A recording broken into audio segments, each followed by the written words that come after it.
सभी विद्यार्थियों का राजकीय उच्च माध्यमिक विद्यालय ढांढन की भौतिक विज्ञान ऑनलाइन क्लास में हार्दिक स्वागत है।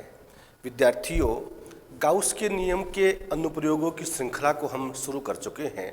हम लोगों ने पिछली जो हमारी कक्षा हुई थी उसमें समरूप आवेशित गोलीय कोश, जिसको हम बोलते हैं खोखला गोला, खोखले गोले के कारण से विद्युत क्षेत्र की तीव्रता का परिकलन 3 स्थितियों में किया था।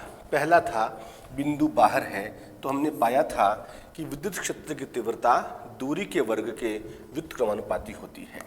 यदि बिंदु सतह पर होता है तो यह मान अधिकतम हमने पाया था, और यदि बिंदु अंदर होता है तो तीव्रता का मान 0 आया था।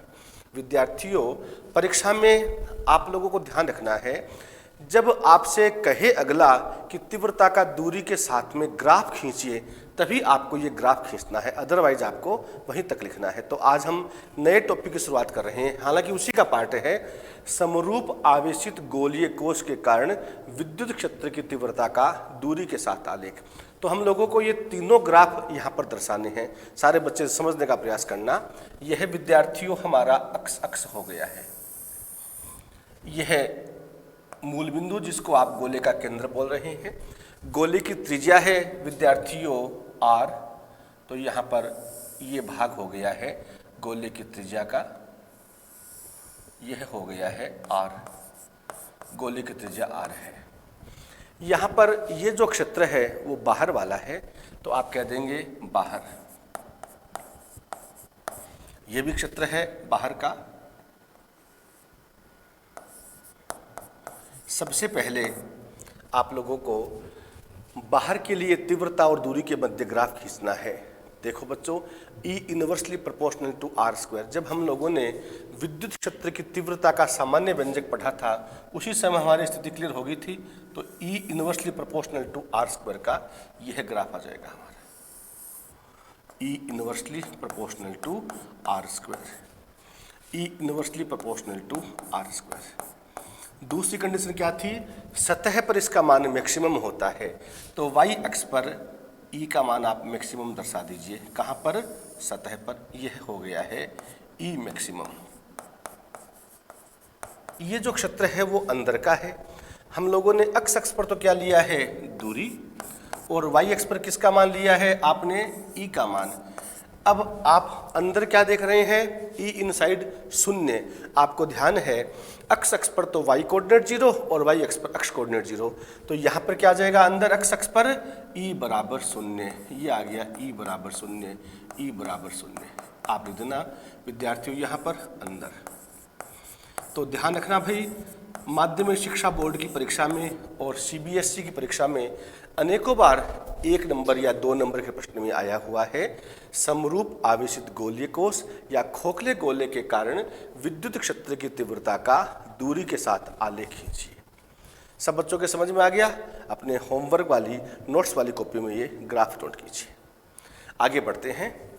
इसके बाद में विद्यार्थियों हमारा जो दूसरा आर्टिकल है वह है समरूप आवेशित चालक गोले के कारण विद्युत क्षेत्र की तीव्रता। समरूप आवेशित चालक गोले के कारण विद्युत क्षेत्र की तीव्रता। इसमें भी बच्चों वही 3 कंडीशन है, बिंदु बाहर हो, बिंदु सतह पर हो, बिंदु अंदर हो। आप लोगों को बहुत ही बताते हुए खुशी हो रही है, जो काम हमने समरूप आवेशित गोलीय कोश में किया था सेम वही काम समरूप आवेशित चालक गोले में। कोई फर्क नहीं पड़ेगा। जो हमने भाषा लिखी थी ना भाई कि कैपिटल R त्रिज्या का खोखला गोला है, यहाँ पर क्या लिख दोगे आप लोग? कैपिटल R त्रिज्या का एक चालक गोला है। लेकिन आप लोगों में जिज्ञासा होनी स्वाभाविक है, आपके समझ में आना जरूरी है कि ऐसा क्यों हो गया भाई, जो चालक गोले वाला आर्टिकल है वो खोखले गोले वाला ही हो गया है। ये बात आपको मैं समझा रहा हूँ। आप ऐसा करो, एक क्वेश्चन नोट कर लीजिए। इस क्वेश्चन के आधार पर आपकी सारी जो जिज्ञासा वो शांत हो जाएगी। नोट कीजिए, क्या कारण है चालक को दिया गया आवेश अंदर नहीं रहकर सतह पर वितरित हो जाता है? नोट कीजिए, बहुत महत्वपूर्ण प्रश्न है। बोर्ड परीक्षा में अनेकों बार 2 नंबर के प्रश्न में आया हुआ है। क्या कारण है चालक को दिया गया आवेश अंदर नहीं रहकर सतह पर वितरित हो जाता है। पहले आप इसको समझने का प्रयास कीजिए। विद्यार्थियों, आप लोगों को ध्यान है चालकों में जैसे हम बात करते हैं सोडियम की, तुरंत ही इलेक्ट्रॉन त्याग देता है, Na+ आ जाता है। इसका मतलब हम लोगों को चालक और अर्धचालक के बारे में चाहे केमिस्ट्री हो चाहे फिजिक्स हो, जब बात पढ़ाई जाती है तो आपको क्या सिखाते हैं हम लोग? चालकों में मुक्त इलेक्ट्रॉन पाए जाते हैं। तो ये चालक है मान लीजिए, तो चालक में क्या है? मुक्त इलेक्ट्रॉन। जब हम चालक को आवेश देते हैं, मान लीजिए Q आवेश दे रहे हैं, इसको आवेशित किया जा रहा है, आपको ध्यान है आवेश के कारण से विद्यार्थियों क्या उत्पन्न होगा? विद्युत क्षेत्र। चालकों में क्या है? मुक्त इलेक्ट्रॉन। तो इस विद्युत क्षेत्र के कारण से मुक्त इलेक्ट्रॉनों पर क्या लगेगा? बल लगेगा। इलेक्ट्रॉन कैसे हैं? ऋणावेशित। ऋणावेशित होने का मतलब ये जो मुक्त इलेक्ट्रॉन है ये विद्युत क्षेत्र के विपरीत दिशा में गति करते हैं, और इनकी यह जो गति होती है विशेष प्रकार की गति, उसका नाम भी पता होना चाहिए। इस गति को हम बोलते हैं अपवहन गति। तो विद्यार्थियों, ऋणावेशित इलेक्ट्रॉन होने से विद्युत क्षेत्र के विपरीत दिशा में गति करते हैं। कब तक करते हैं? जब तक कि चालक के भीतर परिणामी विद्युत क्षेत्र का मान शून्य नहीं हो जाता है। चालक के भीतर परिणामी विद्युत क्षेत्र का मान शून्य तभी संभव होगा जब इसके भीतर कोई आवेश नहीं हो। इसका मतलब जो दिया गया आवेश है वो कहाँ चला जाएगा? सतह पर वितरित हो जाएगा। तो विद्यार्थियों, ये बहुत ही महत्वपूर्ण प्रश्न है। आपको आपकी जो किताब है उसमें ये प्रश्न मिलेगा दूसरे पाठ में, लेकिन यहाँ पर बताना इसलिए ज़रूरी था क्योंकि जो चालक गोले वाला आर्टिकल है वो अपने आप में खोखले गोले वाली पुनरावृत्ति हो रही है, तो आपकी जिज्ञासा शांत करनी यहीं पर जरूरी थी। तो आपने प्रश्न नोट कर लिया होगा, उसका उत्तर लिखवा रहा हूँ मैं। प्रश्न दोबारा सुन लीजिए। क्या कारण है चालक को दिया गया आवेश उसके अंदर नहीं रहकर सतह पर वितरित हो जाता है? नोट कीजिए, इसका उत्तर नोट कीजिए। जब किसी चालक को आवेश दिया जाता है तो विद्युत क्षेत्र उत्पन्न होता है। जब किसी चालक को आवेश दिया जाता है तो विद्युत क्षेत्र उत्पन्न होता है। इस विद्युत क्षेत्र के कारण चालक में स्थित ऋणावेशित मुक्त इलेक्ट्रॉनों पर बल लगता है। इस विद्युत क्षेत्र के कारण चालक में स्थित ऋणावेशित मुक्त इलेक्ट्रॉनों पर बल लगता है, जिससे ये मुक्त इलेक्ट्रॉन विद्युत क्षेत्र के विपरीत दिशा में गति करते हैं। गति विपरीत क्यों करते हैं? क्योंकि ये ऋणावेशित है, जिससे मुक्त इलेक्ट्रॉन विद्युत क्षेत्र के विपरीत दिशा में गति करते हैं। इनकी यह गति तब तक जारी रहती है जब तक कि चालक के भीतर परिणामी विद्युत क्षेत्र शून्य नहीं हो जाता है। जब तक कि चालक के भीतर परिणामी विद्युत क्षेत्र शून्य नहीं हो जाता है, अर्थात दिया गया संपूर्ण आवेश सतह पर वितरित हो जाता है। इसका मतलब बच्चों, यह जो हमारा चालक गोला था जिसको आपने आवेश दिया, सारा आवेश कहाँ पर चला गया? सतह पर। तो ये विद्यार्थियों, चालक गोला अपने आप में ठीक वही व्यवहार करेगा जो कि खोखला गोला कर रहा था। तो विद्यार्थियों, जो हमारा गाउस के नियम का प्रथम अनुप्रयोग था ना भी, सेम उसी को आपको अपनी कॉपी में उतारना है। हेडिंग क्या डालोगे? नोट कर लीजिए, समरूप आवेशित चालक गोले के कारण विद्युत क्षेत्र की तीव्रता। समरूप आवेशित चालक गोले के कारण विद्युत क्षेत्र की तीव्रता। ठीक बच्चों, वही तीनों कंडीशन करनी है, बाहर, अंदर, सतह। तो आप लोगों से उम्मीद है ये अपने नोट्स की कॉपी में आप स्वयं उतारेंगे। ध्यान रखना भी, जैसे वहाँ पर आप देखोगे ना, वहाँ पर लिखा हुआ था हमारा कैपिटल R त्रिज्या का खोखला गोला, तो यहाँ पर क्या लिखोगे आप लोग? कैपिटल R त्रिज्या का चालक गोला। जहाँ शब्द खोखला गोला था वहाँ पर आपको क्या लिखना है? चालक गोला। आगे बात समझ में? तो विद्यार्थियों, इस प्रकार से हमारा गाउस के नियम का दूसरा अनुप्रयोग भी समाप्त होता है। आगे बढ़ते हैं। अब जो तीसरा अनुप्रयोग है ये काफ़ी महत्वपूर्ण है, परीक्षा में अनेकों बार आया हुआ है, काफ़ी महत्वपूर्ण है। हेडिंग डालिए भाई। कुल हमारे 4 अनुप्रयोग है, 2 खत्म हो चुके हैं। ये चैप्टर हमारा लगभग समाप्ति की ओर अग्रसर है। तीसरा आर्टिकल नोट कीजिए, मेरे साथ नोट करते जाइए। और जो दूसरा वाला आर्टिकल जिसको आपको खत्म करना है, आप स्वयं उस कॉपी में लिखेंगे, थोड़ी जगह छोड़ देना। अनंत लंबाई के रैखिक आवेशित तार के कारण, अनंत लंबाई के रैखिक आवेशित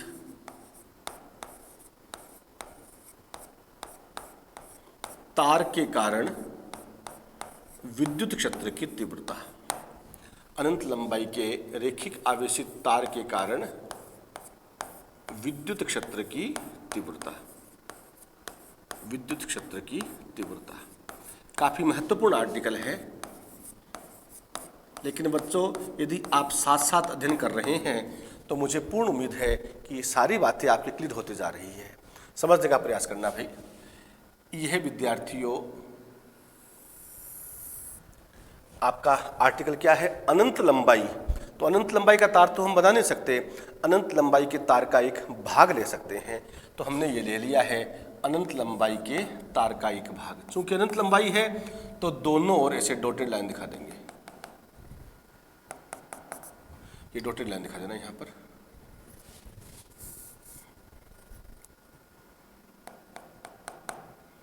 यह हो गया है ए बी अनंत लंबाई का तार का एक पार्ट। कैसा है ये, रैखिक आवेशित तार है।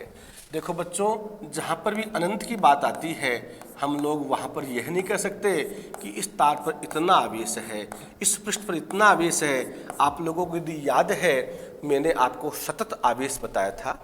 सतत आवेश वितरण में 3 कंडीशन बताई थी।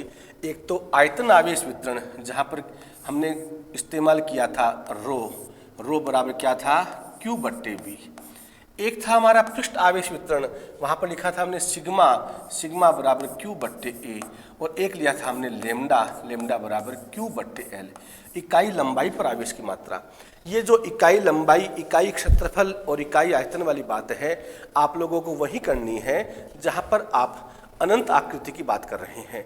तो हमारे पास में बच्चों यह ए बी क्या है, अनंत लंबाई के रैखिक आवेशित तार का एक भाग है। तो यहाँ पर जो आवेश है हम क्या बोल देंगे, इस तार पर एकांक लंबाई में आवेश की मात्रा कितनी है, लेमडा है, जिसको हम क्या बोलेंगे, Q बट्टे एल। इसको आप एक शब्द और बोल सकते हैं, रैखिक आवेश घनत्व। जो सिग्मा वाली बात थी उसको बोलते हैं पृष्ठ आवेश घनत्व, और जो रो वाली बात थी उसको बोलते हैं आयतन आवेश घनत्व।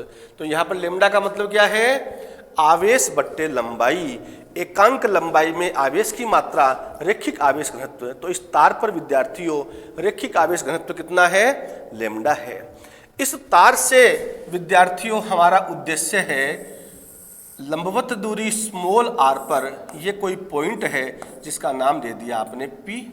इस बिंदु P पर हमें विद्युत क्षेत्र की तीव्रता ज्ञात करनी है। यहाँ पर ये बिंदु नाम दे देना O। तार से लंबवत दूरी स्मॉल r पर कोई बिंदु P है जहाँ हमें तीव्रता ज्ञात करनी है। अब विद्यार्थियों हमारे यहाँ पर थोड़ी सी दिक्कत यह हो रही है, चूंकि ये अनंत लंबाई के तार का पार्ट है, तो इस बिंदु P पर जो तीव्रता में योगदान है संपूर्ण आवेश का होगा, इस पार्ट पर जो आवेश है उसका भी होगा, इस पर आवेश है उसका भी होगा, सभी का योगदान होगा। तो हम लोग ऐसी परिस्थिति में बड़े असमंजस में पड़ जाते हैं कि तीव्रता की दिशा किधर होगी। तो हम लोगों को यहाँ पर सबसे पहले तीव्रता की दिशा ज्ञात करनी है। तो आप लोग सबसे पहले चित्र बनाइए, मैं जैसे नोट करवाऊँ वैसे नोट करते जाइए। चित्र बना लीजिए भाई। ए बी अनंत लंबाई के रैखिक आवेशित तार का एक भाग है। ए बी अनंत लंबाई के रैखिक आवेशित तार का एक भाग है, जिसकी इकाई लंबाई पर आवेश की मात्रा, जिसकी इकाई लंबाई पर आवेश की मात्रा लेमडा बराबर Q बट्टे एल है। जिसकी इकाई लंबाई पर आवेश की मात्रा लेमडा बराबर Q बट्टे एल है। आप लोग कोष्टक में लिख सकते हैं इसको, रैखिक आवेश घनत्व। रेखिक आवेश घनत्व, रेखिक आवेश घनत्व नोट कर लिया भाई, जिसकी इकाई लंबाई पर आवेश की मात्रा लेमडा बराबर क्यू बट्टे एल है। तार से लंबवत दूरी स्मॉल आर पर, तार से लंबवत दूरी स्मॉल आर पर स्थित किसी बिंदु P पर, तार से लंबवत दूरी स्मॉल आर पर स्थित किसी बिंदु P पर विद्युत क्षेत्र की तीव्रता ज्ञात करनी है। तार से लंबवत दूरी स्मॉल आर पर स्थित किसी बिंदु P पर विद्युत क्षेत्र की तीव्रता ज्ञात करनी है।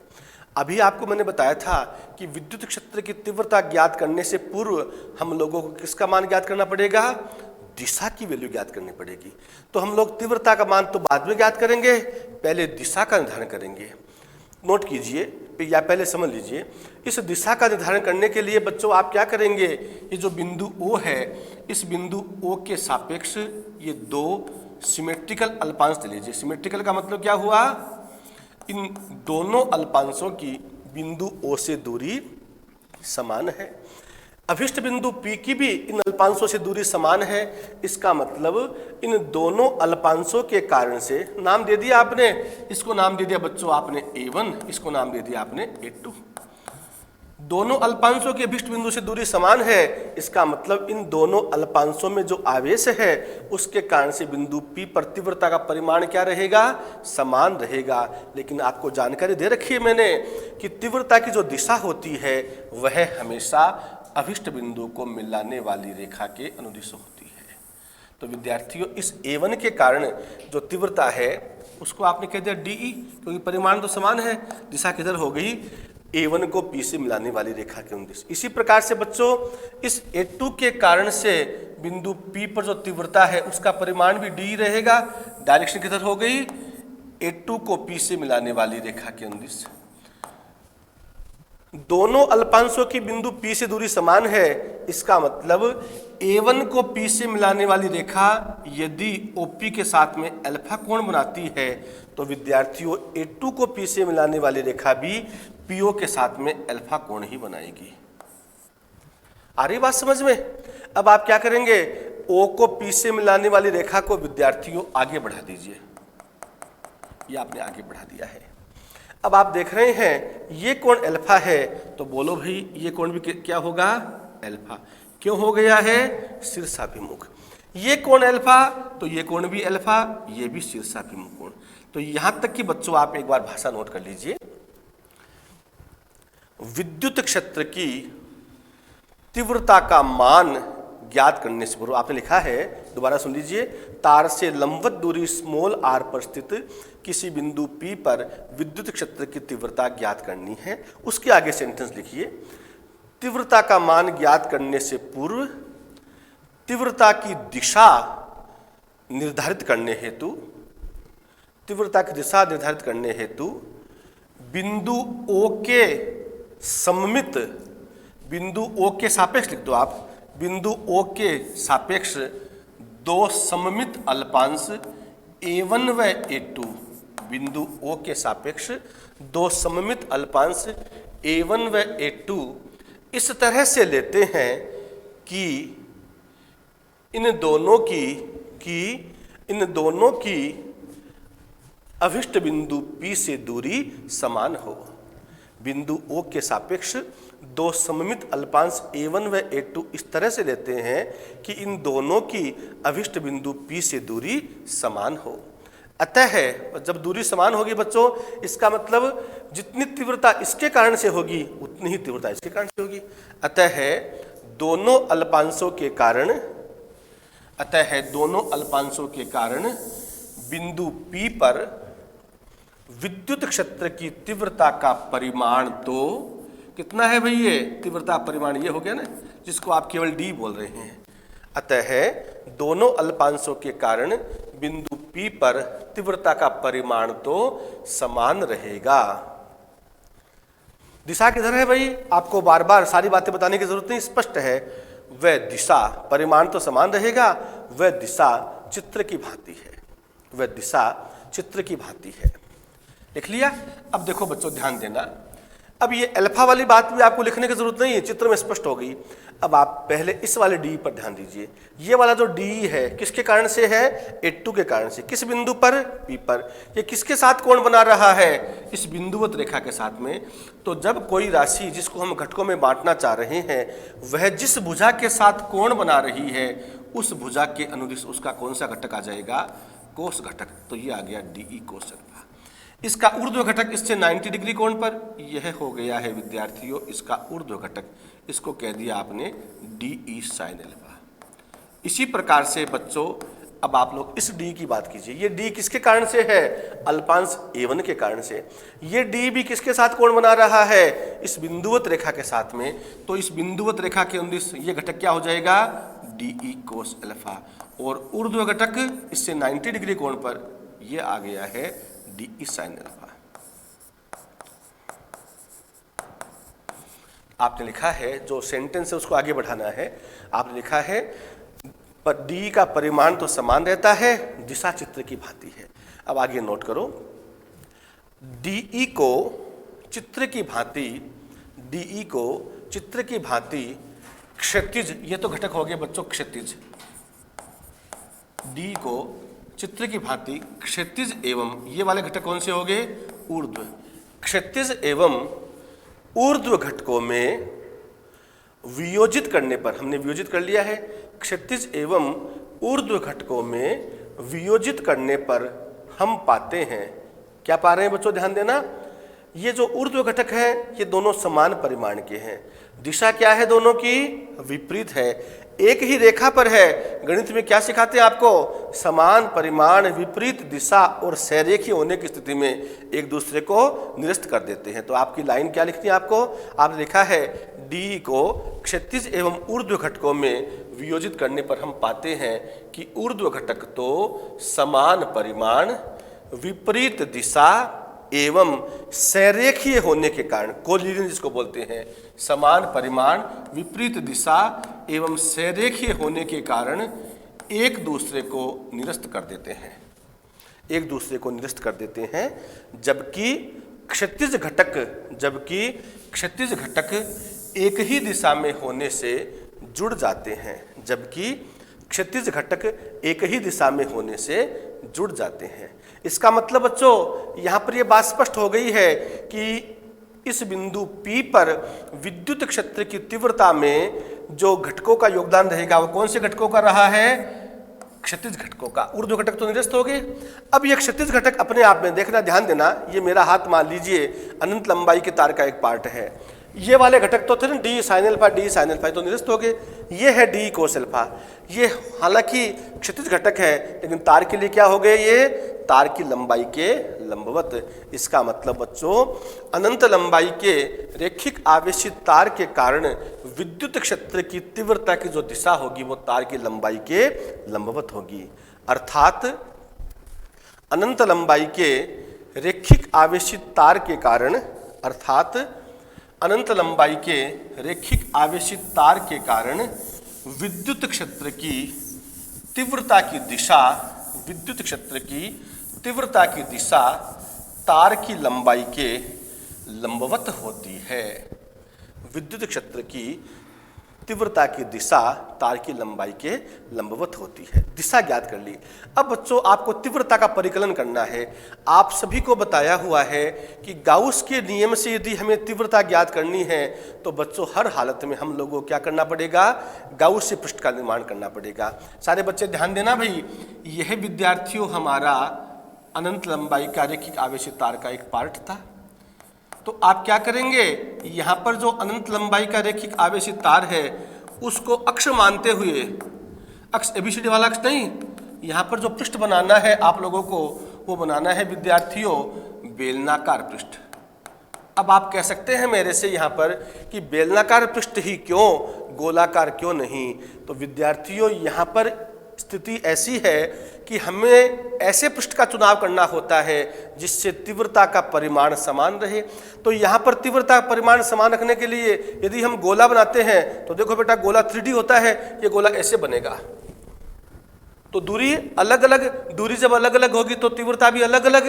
तो हम लोगों को यहाँ पर तीव्रता की सममिति के लिए यहाँ पर गाउसियन पृष्ठ कैसा बनाना पड़ेगा, बेलनाकार। तो हम लोग यहाँ पर ये बेलनाकार गाउसियन पृष्ठ बना रहे हैं। कैसा बेलन हो गया, जिस बेलन की अक्ष तो कौन है, अनंत लंबाई के तार का एक पार्ट। लंबाई कितनी होगी इसकी, हमने मान लिया है, इसकी लंबाई मान ली है L। इसकी त्रिज्या कितनी मान ली है, जो आपका बिंदु था ना वो लंब दूरी r पर था, तो आपने कह दिया है त्रिज्या कितनी होगी इसकी r। तो विद्यार्थियों हम लोगों ने यहाँ पर तीव्रता ज्ञात करने के लिए स्मॉल l लंबाई और स्मॉल r त्रिज्या वाले बेलनाकार गाउसियन पृष्ठ का निर्माण कर लिया है। आप यहाँ पर मेरे साथ चित्र बनाइए। पहले ऊपर लिखना चाहे तो लिख सकते हैं विद्युत क्षेत्र की तीव्रता का परिकलन। विद्युत क्षेत्र की तीव्रता का परिकलन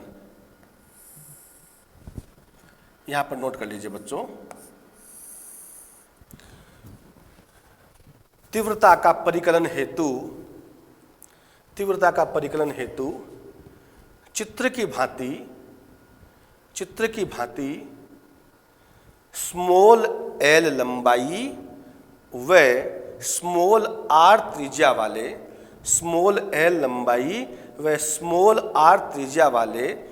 बेलनाकार गाउसियन पृष्ठ का निर्माण करते हैं।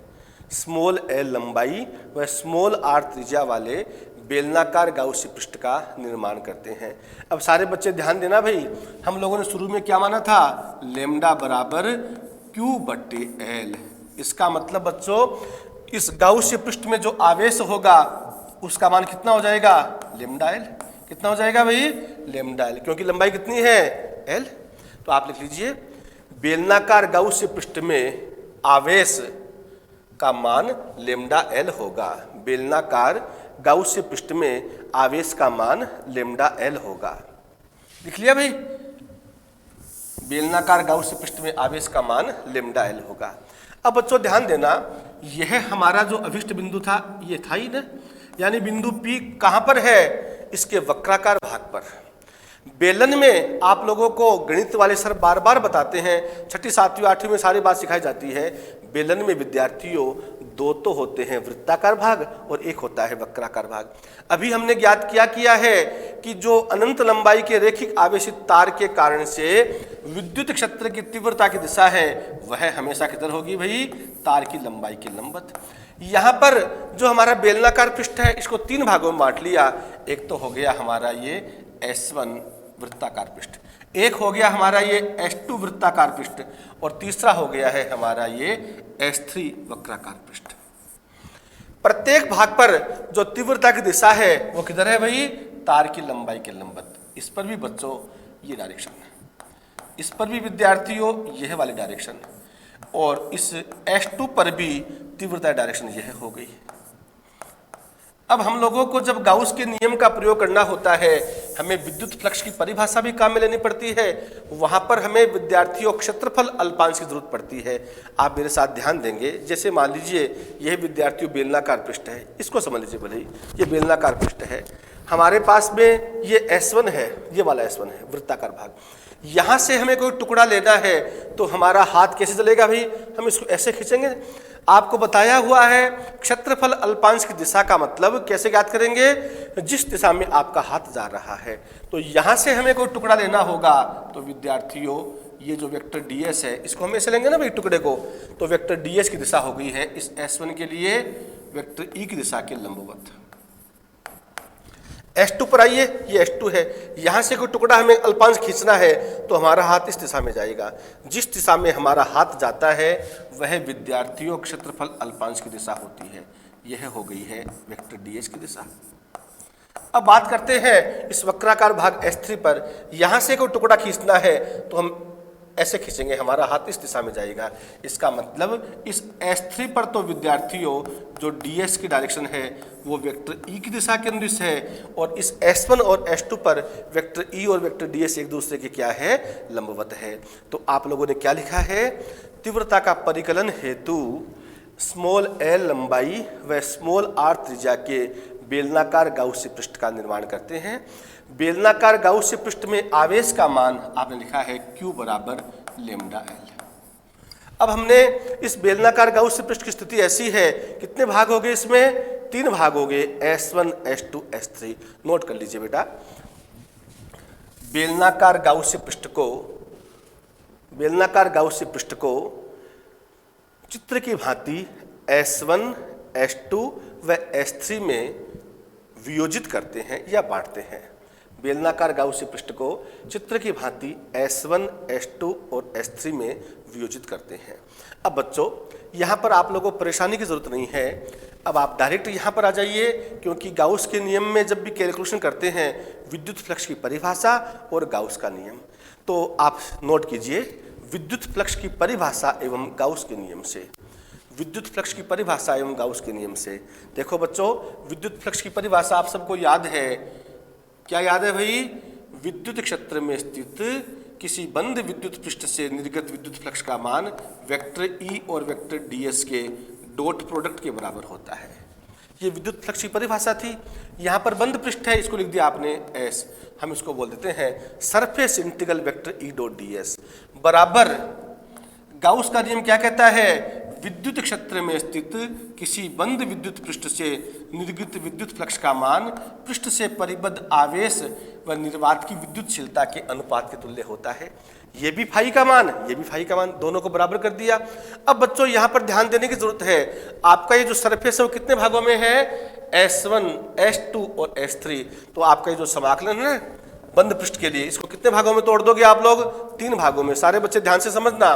तो बाई साइड क्या आ जाएगी? S1 समाकलन S1 vector E dot ds, फिर आ गया समाकलन S2 vector E dot ds, फिर आ गया है बच्चों plus S3 vector E dot ds, और यहाँ पर समेशन Q क्या है? गाउस पृष्ठ में आवेश का मान अभी आपने लिखा है कितना है बच्चों? लैम्डा L, तो यहाँ पर आ जाएगा लैम्डा L बट्टे एप्सिलॉन नॉट। ये समीकरण नंबर 2 आ गई है। अब आपके सामने जो तस्वीर है उस तस्वीर से बिल्कुल स्पष्ट हो रहा है S1 के लिए वेक्टर E व ds के बीच का कोण 90 डिग्री, S2 के लिए 90 डिग्री, S3 के लिए 0 डिग्री। तो आप ये और नोट कर लीजिए, पृष्ठ S1, S2 व S3 हेतु पृष्ठ S1, S2 व S3 हेतु वेक्टर E व वेक्टर ds के मध्य का कोण चित्र की भांति है। पृष्ठ S1, S2 व S3 हेतु वेक्टर E व ds के मध्य कोण चित्र की भांति है। अब सारे बच्चे ध्यान देना भाई, S1 के लिए E व ds के बीच का कोण 90 डिग्री, तो आप यहाँ पर लिख देंगे थीटा बराबर 90 डिग्री। S2 की बात कीजिए, S2 पर कितना है? थीटा बराबर 90 डिग्री, ये आ गया थीटा बराबर 90 डिग्री। और इस S3 की बात करते हैं, S3 कौन सा है? बेलन का वक्राकार भाग। यहाँ पर वेक्टर E व वेक्टर ds के बीच का कोण एक दिशा में है, तो थीटा बराबर आ गया है 0 डिग्री। समीकरण 2 में S1, S2 और S3 के नीचे लिख दीजिए थीटा का मान। क्लियर हो रही बात? आगे बढ़ते हैं। देखो बच्चों, आप लोगों को डॉट प्रोडक्ट के बारे में अच्छी तरह से बताया हुआ है। A डॉट B बराबर क्या होता है? AB cos theta. तो यहाँ पर क्या आएगा? E ds cos theta, E ds कोस 90, कोस 90 की वैल्यू 0। इसी प्रकार से यहाँ पर E ds कोस 90 0। तो यहाँ पर समीकरण 2 के बाएं पक्ष में पहला पद 0, दूसरा पद 0 और तीसरा पद क्या हो गया? E ds कोस थीटा की वैल्यू 0, कोस 0 की वैल्यू 1। तो यहाँ पर आ जाएगा प्लस S3 और यहाँ पर रह गया है E ds कोस 0 और कोस 0 की वैल्यू 1 बराबर क्या आ गया बच्चों? Lambda L upon epsilon not. बोलिए भाई, किसी विद्यार्थी की दिक्कत है? बस आपका ज़्यादा समय नहीं लूँगा मैं, थोड़ा कंप्लीट कर देता हूँ मैं, ये कोई दिक्कत नहीं है। इसको आप समीकरण नंबर 3 दे दीजिए। आप लोगों ने यहाँ पर जो बेलनाकार पृष्ठ बनाया है, देखो बच्चों, बिंदु P यहाँ पर वक्राकार भाग पर है, वक्र पृष्ठ पर है। यदि यहाँ पर है तब भी दूरी r, यहाँ पर होता तो भी दूरी r, यहाँ पर होता तो भी दूरी r, इधर होता तो भी दूरी r, यानी कहीं पर भी ले लीजिए दूरी क्या होगी? समान। इसका मतलब बच्चों आप कह सकते हैं यहाँ पर सिमेट्री के कारण से तीव्रता का परिमाण क्या रहेगा? समान। नोट कर लीजिए, सममिति के कारण सममिति के कारण विद्युत क्षेत्र की तीव्रता का परिमाण समान रहेगा। सममिति के कारण विद्युत क्षेत्र की तीव्रता का परिमाण समान रहेगा। समान रहेगा तो बच्चों ई को हम बाहर ले सकते हैं, ये ई आ जाएगा बाहर, ये आ जाएगा ई बाहर, और अंदर रह गया S3 ds बराबर लेमडा एल बट्टे एप्सिलॉन नॉट। ई बाहर आ गया, ds लेमडा एल बट्टे एप्सिलॉन नॉट। किसी की दिक्कत है भाई? समीकरण नंबर 4। अब आप लोगों को समाकलन में हम सिखाते हैं 1 dy का समाकलन y, 1 dt का t, तो 1 ds का s, यानी यहां पर e तो है ही, अंदर क्या आ गया भाई? s। s का मतलब क्षेत्रफल। किसका क्षेत्रफल? पृष्ठ S3 का। पृष्ठ S3 कौन सा है? बेलन का कौन सा भाग था भाई? S1 और S2 के लिए तो क्या हो गया? थीटा बराबर 90 डिग्री। और S3 कौन सा है? बेलन का वक्राकार भाग। तो बच्चों यहां पर क्या लिखेंगे? बेलन के वक्रीय पृष्ठ का क्षेत्रफल आप लिख देंगे E इंटू वक्रीय पृष्ठ S3 का क्षेत्रफल, वक्रीय पृष्ठ S3 का क्षेत्रफल is equal to lambda L बट्टे एप्सिलॉन नॉट। इसको विद्यार्थियों हम सरल करेंगे, हमारे पास में आ जाएगा।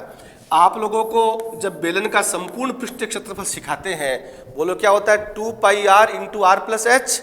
यहाँ पर h की जगह क्या था? बेलन की लंबाई l। 2 pi r into R plus H, ये था ना भाई, यहाँ पर आ गया r प्लस एल। इसको खोला आपने, ये आ गया 2 pi r square plus 2 pi R L. ये 2 पाई आर स्क्वायर एक तो इसके लिए हो गया पाई आर स्क्वायर, एक इसके लिए हो गया। इन दोनों के लिए थीटा बराबर क्या था? 90। तो ये दोनों खत्म हो गए। हमारे पास कौन सा बच गया? वक्राकार भाग। और बेलन के वक्री पृष्ठ का क्षेत्रफल क्या होता है?